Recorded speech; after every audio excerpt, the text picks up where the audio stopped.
नमः शिवाय। जब राजा सुरत और समाधि वैश्य ने मेधा मुनि से भगवती की पूजा विधि पूछी तो उन्होंने कहा, राजन, अर्पित सामग्री जैसे अर्घ्य, आभूषण, गंध, पुष्प, अक्षत, धूप, दीप और विभिन्न प्रकार के भक्ष्य पदार्थों से देवी का पूजन किया जाता है। रक्त से सिंचित बलि, मांस और मदिरा से भी देवी की पूजा होती है। लेकिन राजन, बलि और मांस से होने वाला पूजन केवल ब्राह्मणों के लिए नहीं है। उनके लिए मांस और मदिरा से पूजन का विधान नहीं है। पारंपरिक सामग्रियों जैसे आचमन योग्य जल, सुगंधित चंदन, कपूर और तांबुल आदि का भक्ति भाव से निवेदन करके देवी की पूजा करनी चाहिए। देवी के सामने बाएं भाग में कटे मस्तक वाले महादैत्य महिषासुर का पूजन करें, जिसने भगवती के साथ सायुज्य प्राप्त किया। देवी के सामने दक्षिण भाग में उनके वाहन सिंह का पूजन करें, जो संपूर्ण धर्म और ऐश्वर्य का प्रतीक है। तत्पश्चात साधक एकाग्रचित होकर देवी की स्तुति करें। हाथ जोड़कर तीनों पूर्वोक्त चरित्रों के माध्यम से भगवती का स्मरण करें। यदि कोई केवल एक चरित्र से स्तुति करना चाहे तो केवल मध्यम चरित्र का पाठ करें। पहले या उत्तर चरित्र का अंश भी न पढ़ें।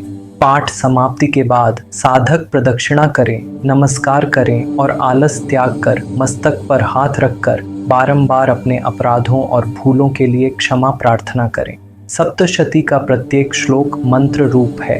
पाठ के दौरान तिल और घृत मिली हुई खीर अर्पित करें अथवा सप्तशती में आए मंत्रों द्वारा चंडिका के लिए पवित्र हविष्य का हवन करें।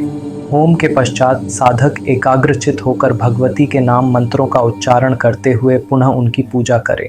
तत्पश्चात मन और इंद्रियों को संयमित रखते हुए हाथ जोड़कर विनीत भाव से देवी को प्रणाम करें और अंतःकरण में स्थित करके सर्वेश्वरी चंडिका देवी का ध्यान करें। ध्यान करते करते साधक उनके में तन्मय हो जाएं।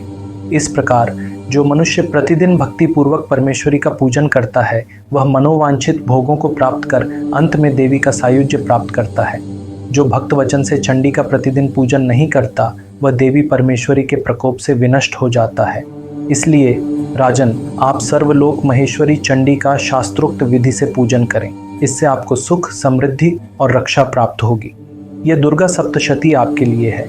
यदि आप अपने जीवन में स्थिरता, सुरक्षा और शक्ति चाहते हैं, आध्यात्मिक साधना में गहराई लाना चाहते हैं, देवी दुर्गा की कृपा से जीवन के हर क्षेत्र में विजय पाना चाहते हैं, तो इस चैनल को अभी सब्सक्राइब करें, बेल आइकॉन दबाएं और आरंभ करें एक ऐसी यात्रा जो आपकी चेतना को शक्ति, करुणा और ज्ञान से भर देगी। नमः शिवाय।